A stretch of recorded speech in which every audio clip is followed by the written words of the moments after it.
Hello, everybody. Good morning.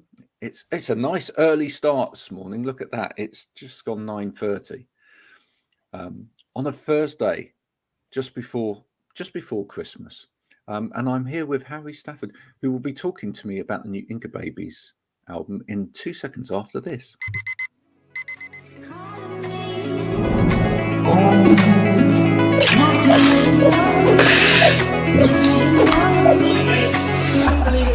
I need to get going, Mel. See you later.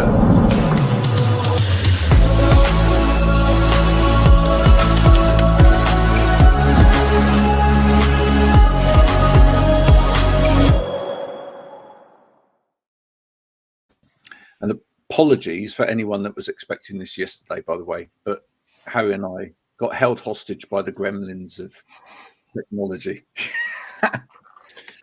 Yep. We were busy trying to talk to each other. It's so much fun when digital communication doesn't work, because you end up using sign language. We end up reverting to sort of caveman-like tactics.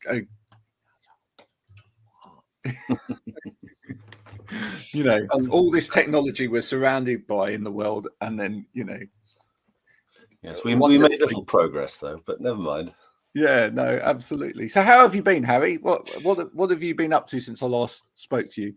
Well, the last time you spoke to me, there was the release of Gothic Blues, and since then I've actually released another solo album called A Bone Architecture, which I did with a friend of mine from America, and it was kind of like a lockdown album whereby we pinged files to each other, and that was fun. And we put that out earlier this year, as pretty much an online project. But it was great. We had loads of fun with that. We'd like at some stage to get together and actually do a gig. My word! So how radical that is. Yeah, we've never actually met in the flesh. We've only chatted on the phone and through Facebook. I think is our desired medium at the moment. Yeah. And in parts, that had a kind of Tom Waitsy kind of vibe to it. Very much so. Yeah. Yeah, you know what I mean. And now you're back with a new Inca Babies. So yes. So when did that start? Well, this has been going on for the last, I suppose, 4 years. We were gathering tracks together and sort of tinkering with them, and then I did a couple of projects, and then we had lockdown for a couple of years. Or 18 months. And so the thing I was doing it at home, probably another bit of a half a lockdown album as well. And eventually, I think by about January of this year, I went in the studio and put down my parts. And then Rob, the drummer, came in and put down his parts. And then Vince, the bass player, put down his parts. And we sort of slowly put it together. And then I mixed it with Simon Ding Archer, who used to play for bass for The Fall and PJ Harvey, and it's now in 1919. And he did a fantastic job putting all the bits together, and we mixed it and tweaked it and gave it the oomph it deserved. And now we have. And there you go. There's only a CD. Vinyl, unfortunately, is about 2 years. 5.5 years away. 5.5 years away. So, but a CD, I think of it as promotional. Not many people actually own CD players anymore, but I do. Yeah, I do. Yeah, I do. I've got a CD player, but most people are listening to it on their various streaming platforms these days. So, interesting you should say that. I don't know that I'll release it into the public domain, because I'm a little bit cautious about releasing videos of my youngest children into the public domain. But hold on. See this. A cassette tape. Now, I actually found one of these the other day in the bedroom, and it's quite interestingly, my youngest, who is now 6, picked this up, and for ages was looking at it, trying to work out how it opens, etc. And then my wife came in and said, "It's a cassette tape. It has music on it, right?" She then proceeded to film them as they spent ages putting this into the top of the CD player and trying to push buttons to make it play. Bless them. Also, people of your generation will know how useful a pencil can be. when it Ah, comes to cassettes. When they suddenly decides to spool out, yeah, and you've got a pencil, and it yeah, solves a multitude of problems. it really does. In fact, I actually spent an inordinate amount of my life talking like this. The reason being was because when I first started as a journalist, I used to use Ewers. Do you remember Oh, Ewers? yours, yes. Yeah, with proper tape, etc. And you carried with you in your little pocket a little splicing block and a razor blade Wow. and a Chinograph pencil. Chinograph pencil. I could, Chinograph pencil. I have a Chinograph pencil, and I have a pack of razor blades which I've left over. They're probably very rusty now. Which Actually, that's a good I point. used to edit tape as well. Has there ever been a band called Chinograph? I mean, what a great name that would be, Chinograph. Chinograph, yeah. Yeah, it just feels Would you like would you that add the could. pencil bit? I don't know. Chinograph pencil. I think just Chinograph Yeah, would be quite. Chinograph. Why not? Yeah, it would be good. If anyone has got a band called Chinograph, do let us know. Right, so no, it's brilliant. Now listen, I sat there intently last night listening to the album. There's other instruments on this album. So who's playing that? I mean, you've got like the opening track is Swamp Street Soul, the title track, yeah. and Kevin Davey, who is this superb, I suppose we'll call him a jazz trumpet player, and he's been on a lot of other Inca Baby stuff, and of course my solo material, and he's my go-to guy when I need something like Miles Davis, sort of John Coltrane, Just kind floating of in and out and all soaring. over. That's Yeah. right, something soaring, epic, and with immense soul. And I sent him down the track, and I said, "Can you put some amazing, I don't know, imagine some vast film music vista that you're going to put this on." And he came back with the lovely horns that are on that track, which is the title track. And he did a brilliant job. Yeah. And unfortunately, the record is more of a sort of a guitar record. Otherwise, I would have got him to put more stuff on. My solo stuff has his mark is all over it. But on this record, I only got him to do that one track, which, you know, is a shame really. But then it's an Inca Babies track, so it's more of a kind of a rock album. But no, his contribution is epic in that particular It's track. a great start to an album, though. I hope so. Yeah. No, it is. I mean, there's the trumpet in it. There's kind of these almost static noises. It kind of rumbles in. You know, you're not really sure whether this is blues or it's, you know, rock or it's got a bit of lo-fi in it. It's lovely. Great. Yeah. Well, you know, it was a lot of fun. We put it together over time, so it was a builder, and we got Ding to add a sort of a few dubby effects on it. You know, some nice loop echo. You know, those old analog loop echo kind of delay effects, which are sort of boom, boom, boom, boom, boom, you know, like an old 70s reggae dub record sort of idea. And so it all came together, and I'm glad you like that, because we were pleased with how that came out. I think it's got real energy to it, which is always good. You know, and there's a lot of, although it is a rock album. I mean, what's good is that there is a lot of variety on there as well. I mean, it's quite. I think it's quite hard for a band when it is a rock band in a way to create enough variety sometimes in terms of the sound, but keep it sounding like the band at the same time. Yeah, I mean, that's interesting, because if you have a sound and you're a fairly new band and you go in the studio, the band very much will sound will have a house style, if you like, and they will, you know, their debut album, they go out and they do this amazing album, and of course it's very much I suppose I'm trying to do an example, like a Franz Ferdinand album, where it's very much specific sound, and all the guitars all have a unison and a style to them that is consistent throughout the whole album, you know.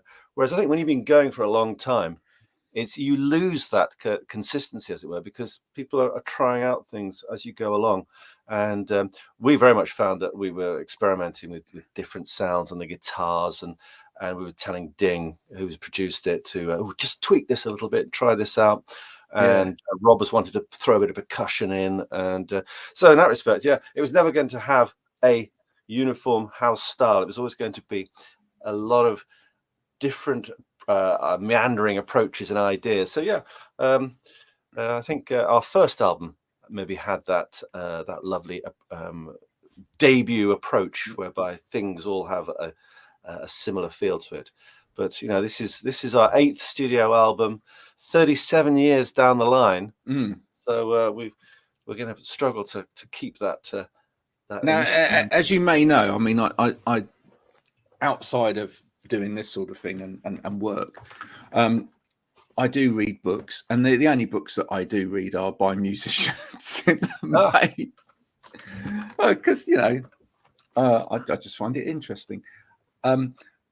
And now I'm currently reading Tori Amos's book at the moment. Oh, right. Which is actually a really fascinating read. And there was a bit in there where she actually kind of talks about writer's block, but from a different perspective than I'd read before, because I've read quite a lot of other people's views on writer's block, and they said, well, you know, when it happens, this is what I do. And I maybe I turn to art instead, or I turn to a different form of creativity instead, so that I, you know, don't push myself on the music. But acknowledging writer's block. Tori's more of a kind of, I don't really believe in writer's block, but she acknowledges that it gets harder as you go on. Right? That, you know, the first album, you've had ages to write everything. You've had ages to think about this. And then it comes out, and you know, you might be disappointed with where that goes, and you might want to revisit it again and, you know, tweak it for the next time. But you had ideas about where you wanted that to be, and you've been leading up to that point. But when you've been doing it for a while, you're chiseling at this all the time. But she said she really talks about, what I think she's talking about is habits. She's got some habits that she maintains regardless of what she's doing, so that she's got material there, and that she will move on with this, and that's what sort of moves her to the next level. So do you have any of those habits? I think as you get older, you basically become your own worst critic, and you'll write something and you'll go, oh, that sounds a bit like that, and that's, oh dear, that's oh no, that'll never do. And you agonize over stuff a bit more, because you're thinking about, am I repeating myself? And the answer is yes. Often I do repeat myself. So it's very much a case of you know, when you write your first album, you have 10 tracks. Those are the 10 tracks you have, and you put them on an album. You know, later on, you have maybe 50 tracks, and you know, you're thinking, what can we use? We're going to have to pick 10 of these. Are they any good? You know, the fact that we've written so many and I've thrown away so many, you know, what do I know anymore? You know, and it is tricky, but at the same time, because there's been a 7-year gap between this and the last album, there was plenty of time to absorb that information and maybe to make a better decision than had we been one of those bands that need to release an album every year. And inevitably you're going to release albums that are better than others, shall we say. Whereas we don't have that problem. We just release it when the time is right, because we don't have any record label asking us to do this. And I mean, do you, as a musician, do you kind of feel in a kind of fortunate position to be in that? Oh, absolutely. I mean, it'd be lovely to be a massive big band and have that pressure, but at the same time, we are, I suppose, a part-time band, you might say, and the idea of taking your time and releasing a record, I mean, we did it relatively inexpensively. I mean, the good thing is nowadays you can make a record for about £3,000 or £4,000, whereas in the old days, you know, the studio bill would be £60,000. I remember when they talked about the making of Nevermind by Nirvana in 93, I think it was 94. No, 90, anyway, 93, I think. They talked about they were agonizing. I was saying, well, you know, we're spending 62 grand on this album in the studio alone, and it'll probably do okay. Will we get our money back? Maybe scrape even. Of course, it did much better. But £62,000 on a punt of a record that you're not very sure of is extraordinary. Whereas nowadays, as I say, you can make a record in the studio. I mean, it depends how many days you want to do it, but relatively, well, a lot cheaper than in those days, because the digital technology is incredibly easy to use and about 10 times quicker. Well, it almost became a sport for some bands at one point, didn't it? I mean, there's all of those great stories about, you know, making of Queen albums and Pink Floyd albums and whatever, where it was almost just how ludicrous you could be in the studio in terms of trying to push it. You know, I know. The thought of having to sit, or not so much sit, but spend, I don't know, 5-6 months in a studio on an album, because that's how long it took in those days, fills me with absolute horror. Whereas, you know, because of digital technology, you know, a week will get you the same results. Yeah, and you know, outside of music, you know, your work is involved in film. Or teaching film, you know, but the same there. I mean, look at, you know, once upon a time, the birth of MTV, etc. But videos cost an absolute fortune. That's true. Of course, and now, of course, you know, I'd still say that actually good film costs time and experience and reasonable equipment, but it's not. But the point is, actually, you can get a reasonable result for, again, a fraction of the money that you used to have to spend on film. Very much so. And also, a lot more people know how to use the technology. So you didn't always have to pay for those absolute specialist crews. You know, I remember the big pop stars would boast that, we made a video and it cost us £2 million. And you think, God, a colossal waste of money. You could have done that for, I don't know, for 1,500 if you know, you got the right people in. And you know, anyway, that's something we do at the film school. Is we get the students to make pop promos, for want of a better word. And the thing about a pop promo now is, you know exactly how much it's going to cost. It's about the ideas now. You have to come up with a concept and a really good idea, and that often, regardless of how much it costs, is what will sell the product, if you like. We're ideas people now. We're not worried about the gloss so much. We're worried about the ideas. And no, because the gloss will be there through the technology. Exactly. Anyway. Yes. Yeah. No, absolutely. In some ways, are you a little bit disappointed that we've now in a YouTube generation and like everyone can do it, you know? There's kind of Radiohead, everyone can play guitar idea that, but you know, that in a way everyone can start doing, you know, burn off the internet. Does it taint it a little bit, or is it a good thing? I think the bad side of it is that it's an overcrowded business, and there isn't the quality control. So you hear a lot of rather sort of ordinary and average stuff that is done because people know how to use the technology. Not necessarily that they have an artistic bent or they have any talent, but they can use the technology really well. Now that's fair enough. I mean, you should not be disallowed of using technology, but of course it means that it's an incredibly busy and overcrowded industry, and a lot of good stuff is lost in this great tsunami of just product.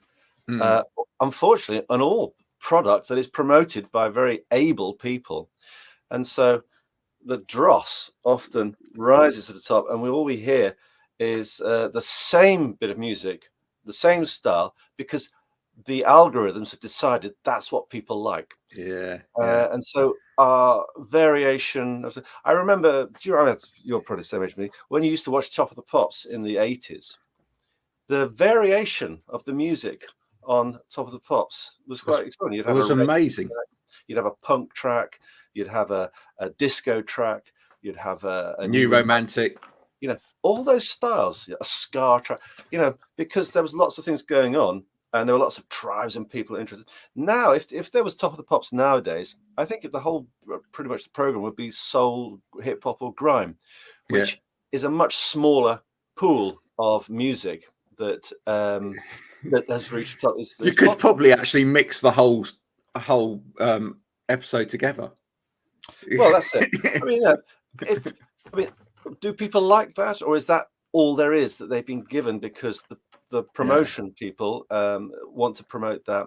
I mean, it's an age-old problem. I mean, I search high and wide for music. I don't actually listen to the radio to listen to select music, apart from maybe a couple of stations like yourself, of course, that actually do look beyond the majors, so but yeah, I mean, unfortunately, it's an overcrowded area, and everyone can use the technology. Everyone can play guitar, as you say, or indeed operate a PC, and so. I mean, I think for me, one of the things that's gone sometimes is that I love the naivety of when I grew up in music. I love the naivety of actually our whole generation in a way. I mean, I quite often relate back to Live Aid, which for me was life-changing. Watching Live Aid, etc. This whole spectacle, because loving music, why wouldn't you want to engross yourself in that? But everything about it, it was technology that was deemed to fail. I mean, they didn't really have the technology right to enable them to do that. So it was all on a knife edge. Whereas now, you can beam from around the world and it's fine. Right, but back then it was actually they must have been sweating buckets, the technicians that day, thinking, "Well, this is gonna fall apart at some point." But there was that aspect. Yeah, I was lucky enough. I worked with the BBC in the early 90s, and we used to do a lot of outside broadcasts. And I was always amazed at how the technicians just made it happen. This is was it in the early 90s? So stuck plaster on it. We're talking about using a telephone line a lot of the time. The birth of ISDN lines and how it all came together. I was amazed. So when I saw something like something as big as a Live Aid come together, you could believe it because I'd seen it happen at the BBC. But absolutely astonishing how all that came together. When you consider that analog technology, it was good. But when you see how far we've come, it's extraordinary that it's like held together with paper clips and blue tack and a potato. It all seemed to come together. But when I was in a band, when I was 14, there were lots of people starting bands, right? And what I would say though is there were a lot of bands who just didn't understand nuances, right, or the professionalism of how you did things. Oh yeah. Do you know what I'm saying by that? Yeah. So you get together and when I started helping produce some bands as well, one of the big problems was everybody wanted to be the loudest. Yeah. You used to have the documentaries about it. It was in Spinal Tap, it was in Bad News as well. Everyone wanted their amp at 11. But it was that was real. People, the drums were too loud. Nobody knew. The guitarist wanted to go louder. You quite often didn't have people didn't know how to go soft and then quiet and then loud again, and the nuances of how to play together weren't necessarily there.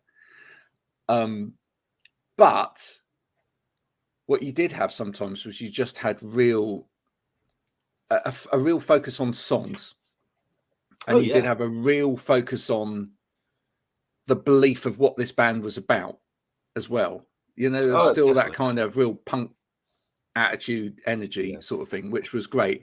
And I think that was good, because sometimes you went to see a band or you listened to a tape of a band, and you had to really listen to go, do you know what? There's a really good song in there. It's awful at the moment. The way it's produced and the way it's put together is awful, but there's a really good song in there. And that was kind of part of the excitement of it then. Nowadays, everything's so well produced because everybody's got the equipment. Everybody knows, they Google it for hours on YouTube or whatever. They know how to produce it. Sometimes they lack the songs. Or sometimes they lack the bits that really matter. And and also if you don't rely on human beings very much, of course the track is very much a beautiful piece of engineered machinery, and it can lack a bit of soul. I mean, luckily the human voice is still ever present, although I'm not a fan of vocoders and auto tune, but then again, that's just because I'm of a certain age, I guess. But at the same time, that's the way music has developed, and it will be forever thus, I think, unless it goes out of fashion, then it may come back in fashion. But yeah, technology has taken it to its almost zenith, and I think I still love watching bands, because they still actually have to go and perform, and there's that sort of visceral kind of energy that you get from a live performance that you may not get on their records, which I think is always very important. For anyone that hasn't actually listened to the new album yet, what sort of themes are you covering?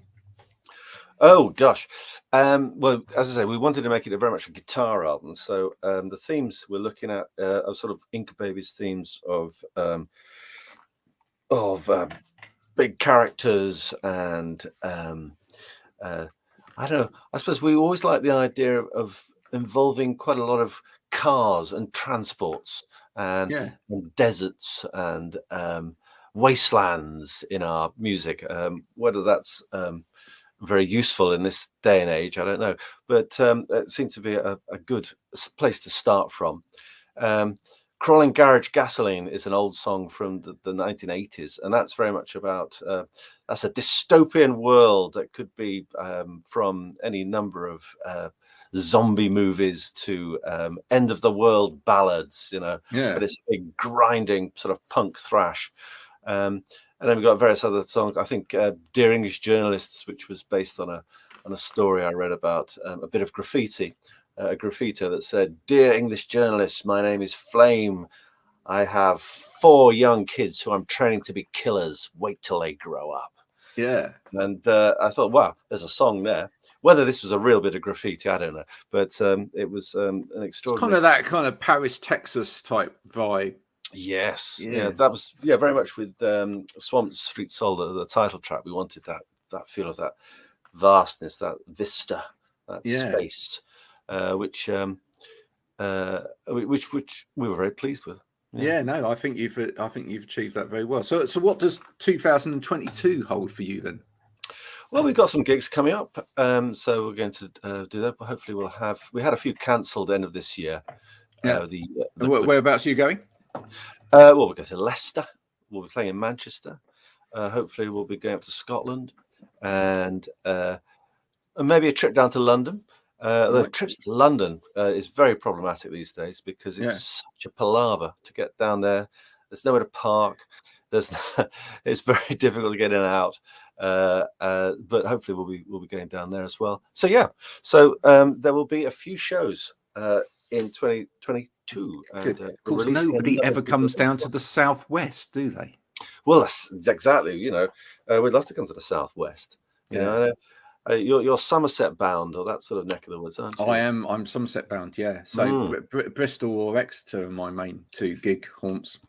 Bristol, yeah. Well, let's try and aim for Bristol. I'm trying to think who was it? Yes, there's a gig we can do in Bristol. We'll have to remind them that we want a gig from them. So we'll have to see. Oh, right. Is that the Fleece? I think we played the Fleece. I think, yeah. But that was a while ago. No. Yeah. Anyway, I shall get. There's definitely some good venues. Oh, absolutely, yes. In the Bristol area. I do like Bristol. That's always good. Yeah, indeed. In fact, actually, one of my favourites is the this is a bit of advertising for them. The Rough Trade shop. Have a little stage as well, which is always quite nice. Yeah, no, we'd love for that. Well, it's it's a bit of a music file's dream, which is to spend the first part of the evening in the record shop and the second part listening to a band. And of course, there's a bar in there as well. So I mean, it's all three combined. Yeah, excellent. What more do you want? In fact, you find most of the bands spend half the evening in the record shop as well. Well, understandably, yes. Let's face it. That's what we're there for. That's it. Listen and buy music. Yeah, no, absolutely. Harry, it's been absolutely lovely speaking to you again. If people want to get hold of the new album, how and when do they do that? Well, we are very much promoting Bandcamp, and we are why not? Big fans of Bandcamp. Yeah. So if you just go to the Inca Babies 1, Bandcamp Inca Babies 1, you'll find us. Go on in fact, just Google us, and you'll find us sooner or later. And follow us and buy the CD, or indeed you can listen to the stream for free. And you can listen to the music for free, of course, nowadays on Spotify and Apple and Deezer. Yeah, but don't do that, folks. Don't do that. Yeah. Actually, buy the record if you possibly can. Yeah, spend some money. It's a CD. Yeah, exactly. Exactly. And look, this one's even sealed still. Yeah, most cars still have them, right? Most cars have CD players still. They do actually, yeah. You can stick it in the car. I'm trying to think. It's been a while since I had a cassette in my car. That's the good old days. That would have been early noughties, about 2004, I think. I had a. Do you know what that should never have actually been two technologies that went together? Really, when you think about it, is a cassette player in a car, because how many of us used to drive and it's like, oh shit, that's got stuck up. Oh. That's right. Turn it over, even with the pencil whilst driving. That's right. Yeah, showing real manual dexterity there, trying to get it back in. Oh dear, it would have become. It would, I think, have eventually become law that at the same time as you can't use a mobile phone in the car, you wouldn't have been able to listen to cassette and drive. It's just, the similarities are actually quite similar, aren't they? I mean, it's, if you're looking down there trying to get the cassette back in. That's right. Trying to unjam it. Yeah. It's when you had a pile of cassettes and you did a quick brake job on a hill, and they suddenly all fall down and you're under the seat trying to. Yeah. And the thing is, you'd spent 24 hours lovingly making that mixtape of all the perfect tracks. So you wanted to hear it as you were trying to. Yeah. That is one thing I do like. Mixtapes have started to come back. Oh, mixtapes are great. Yeah. And if no one's ever made a mixtape, I think it should be on most people's bucket list. Oh, absolutely. To make a mixtape for a loved one. And pass it on. Yeah, I don't think there's anything quite as special as someone presenting you with a mixtape. Maybe there's a good Christmas idea for anyone that's really stuck for anything half decent to do for Christmas. Why not? Make a mixtape for a loved one. Harry, it's been an absolute pleasure talking to you again, sir. I'm glad we managed to beat the Gremlins. Yes, thanks, Greg. And I'll see you in 2022. Bye for now. Yes. Bye for now, Captain. Bye.